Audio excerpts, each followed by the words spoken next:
Mula sa Far East Broadcasting Company, Philippines, narito ang isang programang tatalakay sa iba't ibang kaisipan ugnay sa ating kultura at mga kaganapan na ang magbigay ng liwanag sa usapin ng wastong katuruan at kaugalian. Kamalayan, kasama si Pastor Jebo Banzuelo.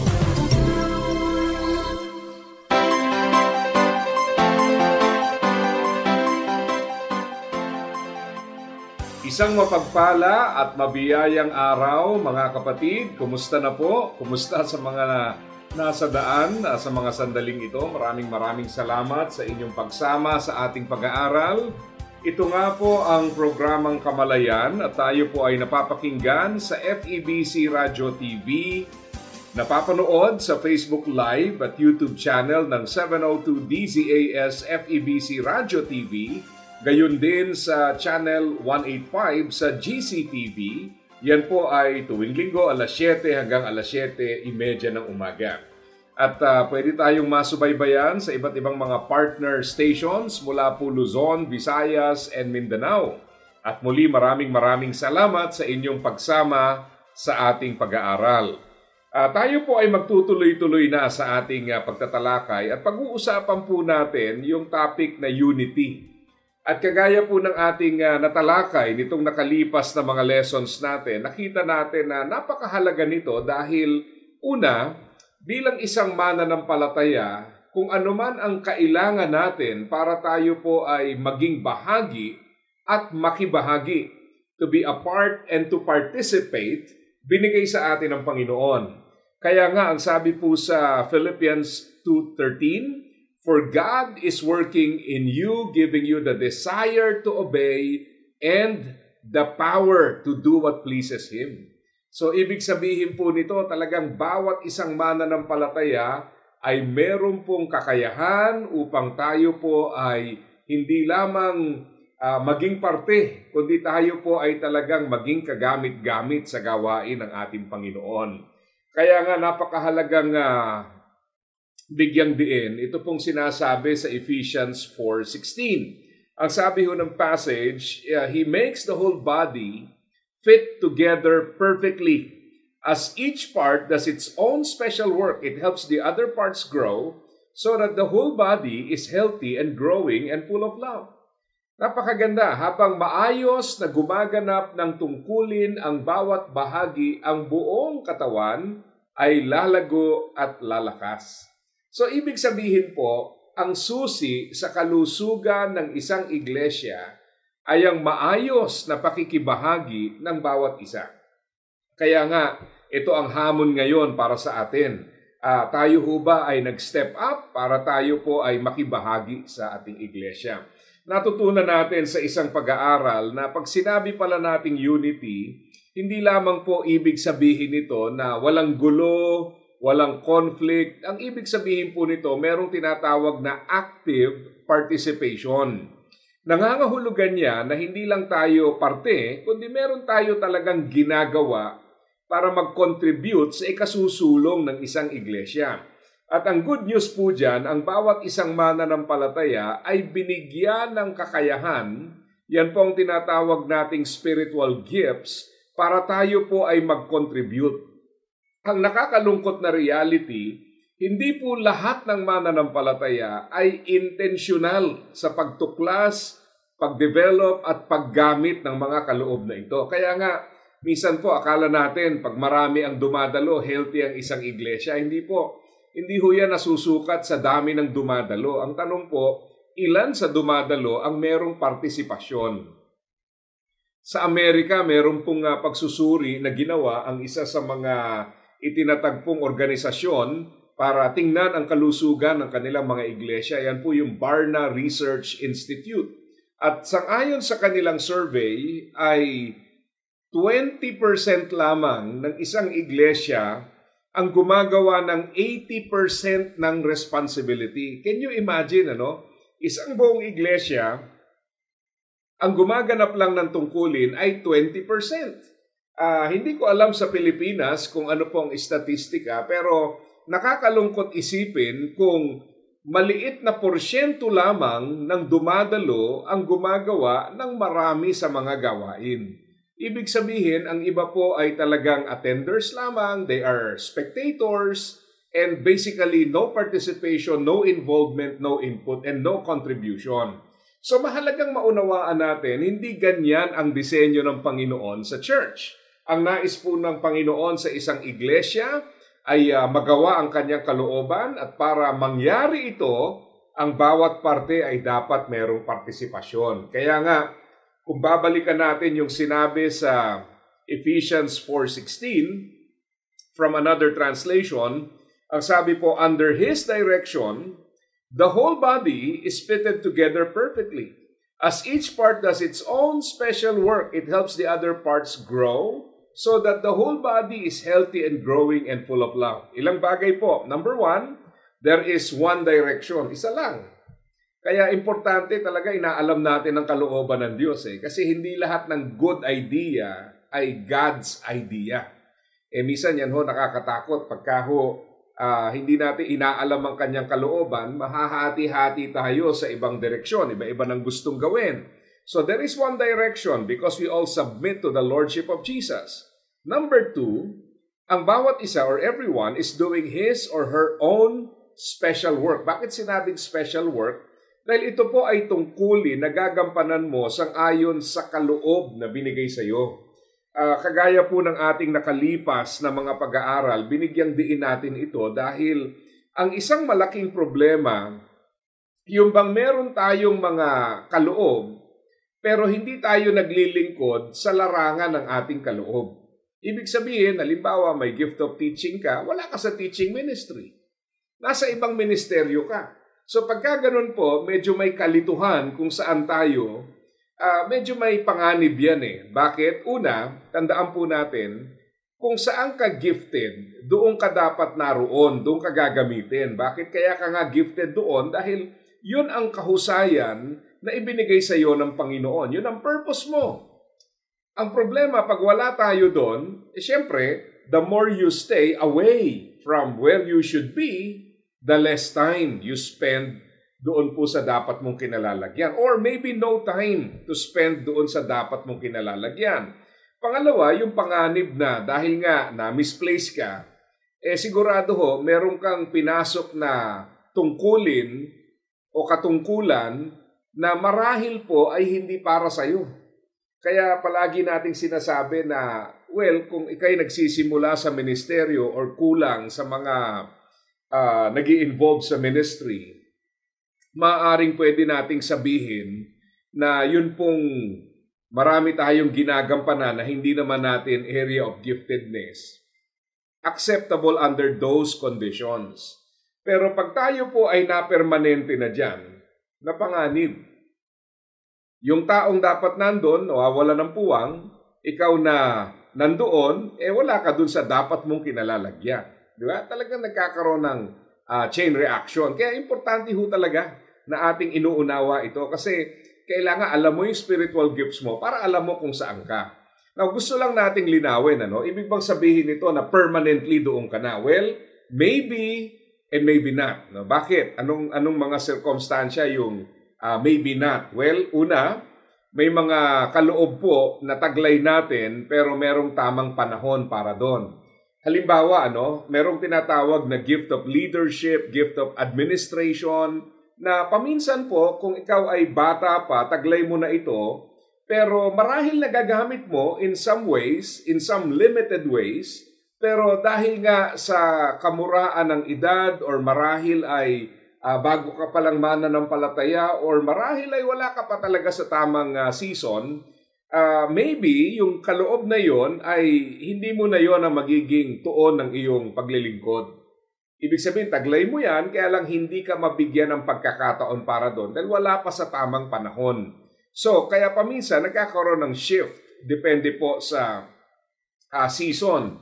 Pangalawa, bibihira naman po yung isa lang ang kaloob. Usually, marami talaga tayong kaloob. Kaya lang, may mga times na sabay-sabay nagagamit, may mga times naman na hindi sabay-sabay nagagamit. Kaya may mga pagkakataon na marahil ay ang tuon ng ministeryo mo ay sa isang particular spiritual gift, And then later on, you transition to another area of giftedness. So, posible rin yan. Ang isa pa, marahil po yung demand ng ating church.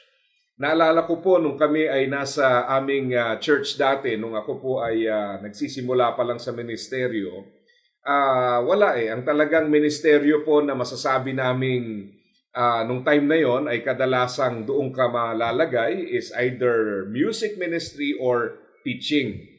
Pag wala doon, medyo mapapaisip ka saan kaya ako. But praise God, kasi nung umpisa, bagamat walang ganong ministry, later on, nagkaroon po ng church planting. So dahil dumami yung ministeryo, dumami yung uri ng ministeryo, nagkaroon ng pagkakataong subukan sa ganong larangan. And true enough, ay natuklasan ko po na nandun ako nilalagay ng Panginoon. Kaya sa early years ng ministry at maging hanggang ngayon, patuloy ko pa rin ginagampanan yan, ay meron pong paglilingkod sa mga pioneering ministries dahil yun po ang kakayahan, kaloob na binigay sa akin ng Panginoon. Siyempre, kagaya ho ng na-share ko sa inyo dati, paminsan, ang basihan mo sa pagsali sa ministry, kung saan may bakante, doon ka. O kaya, kung saan yung kaibigan mo, doon ka rin. Pero again, lagi nating sinasabi, hindi naman sa lahat ng pagkakataon, okay yun. Bakit? Kasi minsan hindi naman talaga dahil yun ang bakante, yun din ang spiritual gift mo. Pangalawa, hindi naman dahil nandun yung mga kaibigan mo, pare-parehas kayong yun ang spiritual gifts. So, the more you understand yung spiritual gifts, the more you find out your identity, at mas maliwanag ang identity, mas madali po ang gumawa ng kapasyahan moving forward because it will be easier to know what to say yes to and to know what to say no to. Di ba? Ano yung tatanggapin, ano yung tatanggihan. Okay, so tingnan natin ngayon, bakit ba mahalaga ang pagkakaisa sa iglesia? Bakit importante na mag-participate tayo, makibahagi para sa gawain ng Panginoon? Well, ilang bagay. Number one, because our goal is to worship God. You cannot imagine yung pong worship without unity. Hindi mo ma-imagine na pwede tayong sumamba na wala tayong pagkakaisa. In fact, sa gospel, sinabi po ng Panginoon, halimbawang nag-aalay ka at naalala mo na meron kang hindi kasundo, anong sabi ng Panginoon? Iwanan mo muna yung alay, makipag-ayos ka muna, at saka mo ngayon balikan pag maayos na. So, ibig sabihin, hindi marapat na ituloy-tuloy mo yung sama ng loob at isasabay mo sa pagsamba. Itutuloy mo yung dibisyon, tapos itutuloy mo rin ang pagsamba. Kinakailangan ayusin mo muna yung kaguluhan para po yung pagsamba ay magawa natin. Tandaan nyo na ang pagsamba ay hindi lamang naman tungkol sa paggawa, paglilingkod. Siyempre, kung ano yung attitude natin sa paglilingkod, anong uri ng mga relasyon ang nade-develop sa ating paglilingkod ay mahalagang sangkap.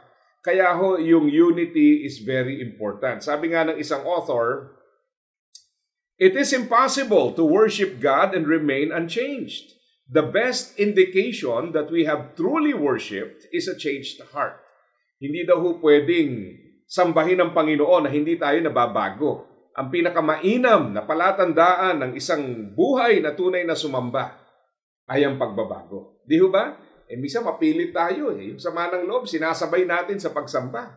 Yung mga pagkakawatak-watak, yung sirang relasyon, pinagsasabay natin sa ating pagsamba. Let's have to check and focus and deal with the problem.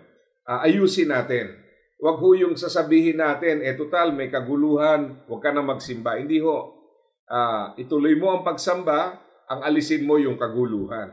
Reconcile if needed. At yan po ay napakahalaga. Pangalawa, the second reason why unity is important, because we have a testimony to protect.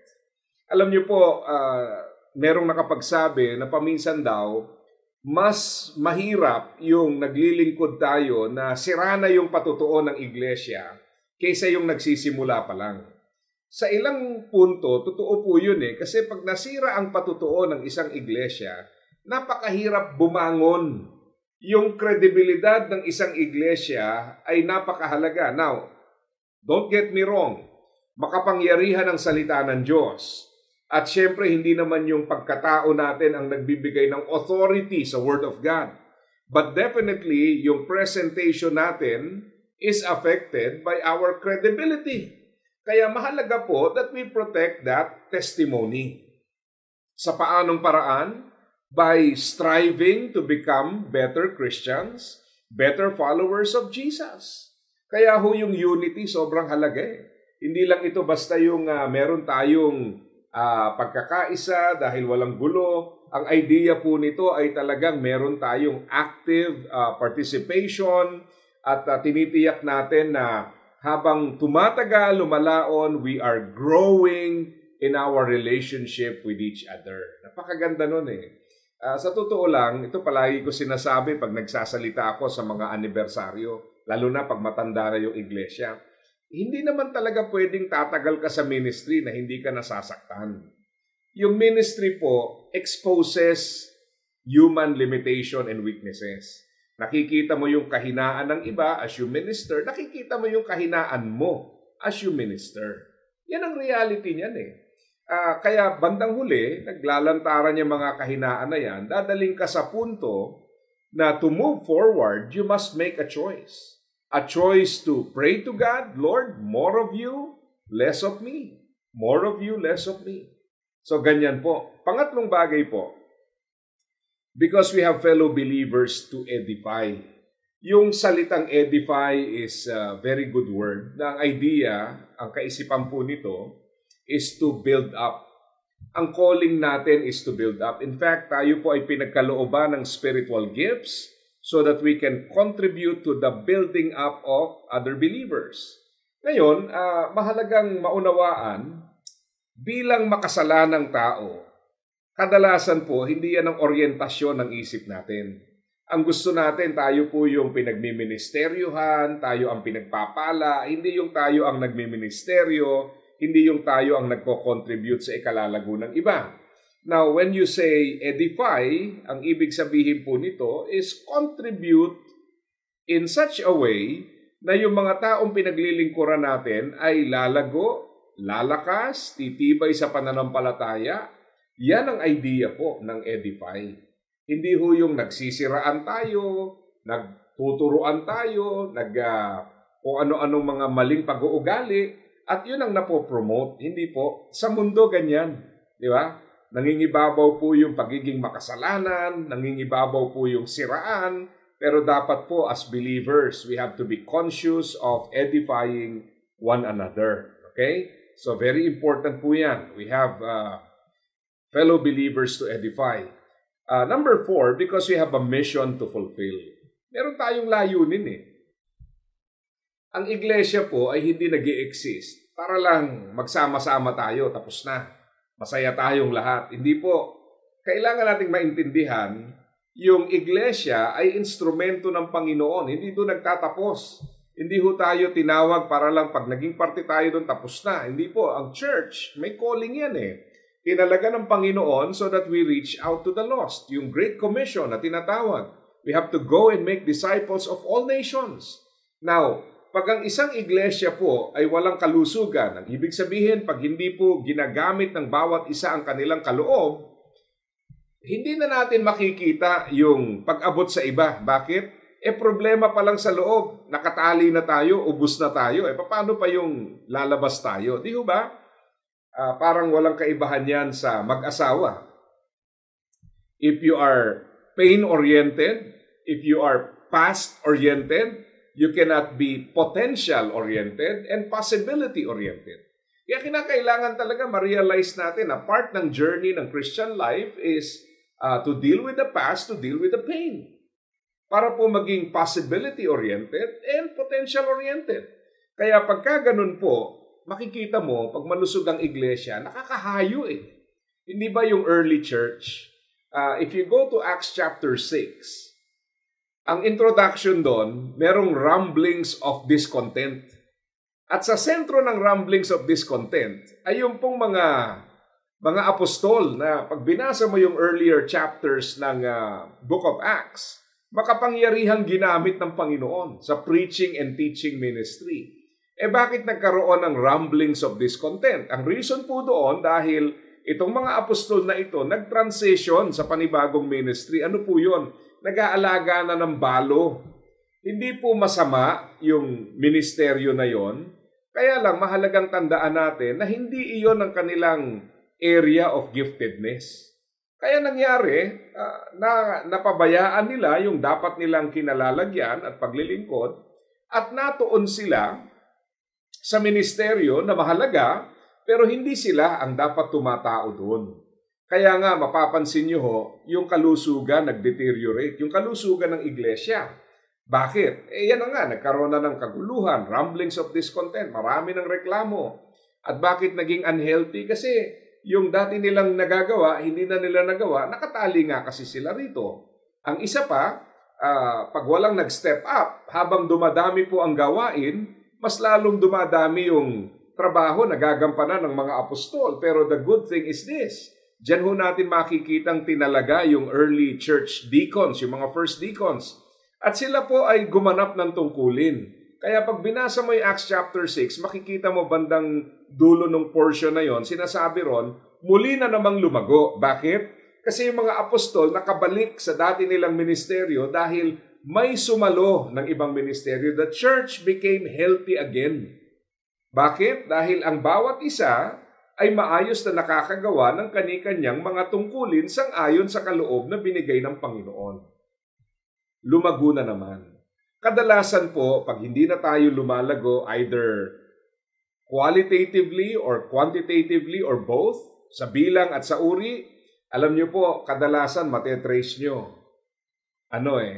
Kulang sa kalusugan.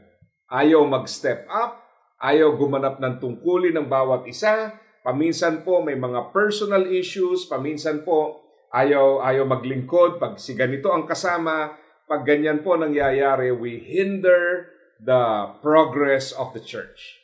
Kaya kinakailangan itama ito. Let's be mindful of the mission that God has entrusted to the church. Para sa ganoon sumulong, ibalik natin yung kalusugan. At ang solusyon dito, bawat isang mananampalataya, maayos na gumaganap ng kanyang tungkulin. So kailangan alam mo ang iyong spiritual gift, maglingkod ka gamit ang iyong spiritual gift, but at the same time, kailangan po hindi napapabayaan yung spiritual maturity. Hindi lang basta gawa ng gawa, lumalago sa ating attitude, sa ating pag-uugali. That way, the church becomes healthier, the church becomes better, and the church becomes more able to fulfill the mission that God has entrusted to it. So ganyan po. Kaya pag maayos ang ating samahan, maayos ang ating paglilingkod, the church will grow. Di ba?